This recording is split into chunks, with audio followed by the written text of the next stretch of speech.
Hi everyone. This is a demonstration of a new feature which allows you to set your own multi-step approval process for change orders. So now you can pick one or more people who will be required to approve a change order before it is considered completely approved. I'm going to show you this. It's really straightforward. The first place you want to go is into project settings. In project settings down here, there's a section called change order approvals where you can set the project members that are required to do the approval. Not only do you choose the approvers, but you will also choose the order. So if I go ahead and I add another approver now, then this is not only an additional approver, but this is the order in which the approval must take place. Demo Dan will approve first, then Jason Fielder will approve, and I can pick another person, for example, as an approver. And so again, not only are these the three approvers, but this is the order in which the approval must go. First Demo Dan, then Jason Fielder, then Aaron McField. Of course, you can change this process, so I can remove somebody. So now instead of this being three people, Demo Dan, Jason Fielder, and Aaron McField, now the process is instead Demo Dan and Aaron McField. You can also remove the project owner. You as the project owner will always appear here by default.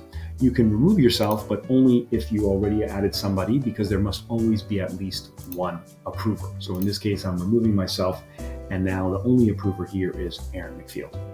I'm just going to add some more people back. So we've got a new process here, which is Aaron and then Demo. Okay, so a couple of things here to consider. You can add as many people as you like. Again, the order that you add them is the order for the approval.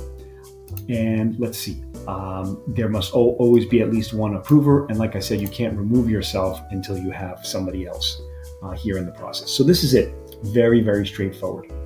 What I want to point out to you about this process is this is all you need to do. Everything else flows directly into change orders. So if I go into change order and I go ahead and I pick a change order and I add an item now, this item is going to have the new process. Okay, so in other words, I will quickly just create an item here and I will fill it in just for the sake of getting this going. And once I save this item, this is just like the experience in the past. You don't have to change anything. I'm going to issue the request to a specific person. And then once I do that, okay, that person, just as usual, will respond to the request and make a request of a budget adjustment and a revised date. As soon as as he submits his request, it'll show up not requested, and then it will simply bounce through the order that you set. And it won't show as approved until all the people in the order that you set have approved it. So it's really that simple. It'll show here as requested. It'll go to person one. He'll get a notification. Person one will approve or modify.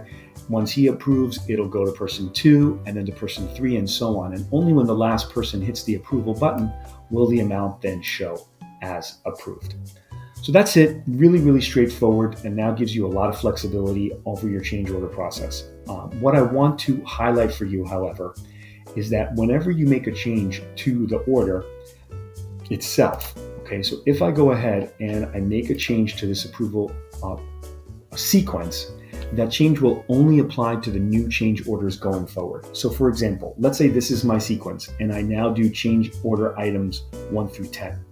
This sequence will always apply to change order items 1 through 10.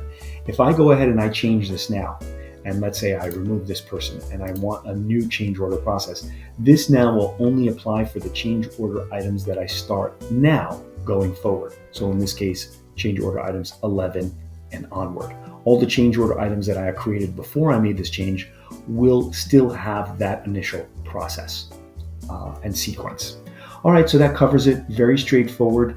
As always, we welcome your feedback, we welcome your constructive criticism, and we welcome any suggestions you have. We're excited about this edition, and I hope that you benefit from it as much as we expect, and we look forward to hearing from you. Thanks so much.